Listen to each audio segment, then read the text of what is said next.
Well, there's all kinds of different techniques for spinning off. You could spin off in a bag. If you're going to spin off in a bag, in my experience, the best bags are the ones that have the actual, they're Ziplocs with the actual zipper on them. And then you put the poi, and you want to have something substantially larger than a poi, so that the head is here at the top of the bag, but there's space at the bottom for the fluid to collect, and it doesn't get back into the tool. Because if the bag is the same size, the tool could fall back into it, and then you have excess.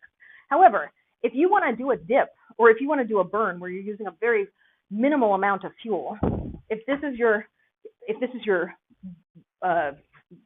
accelerant, you go like this. You dip half of it in like that, and then just do your burn. There's no spin-off necessary at that point. If you want to be even more precise about it, you do something like you measure the displacement in the object, you figure it out, you get a squeeze bottle, you mark on the squeeze bottle how much fluid accounts for that displacement, you fill the squeeze bottle, and then you squeeze it into the prop. Displacement.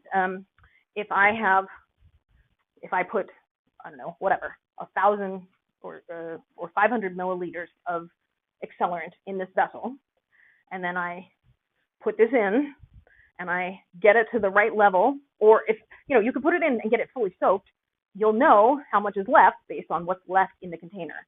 That's the amount of fuel that you used. That was the displacement. That is the amount of fuel that you would measure out for your squirt bottle. Anything less than that would be less than a full burn.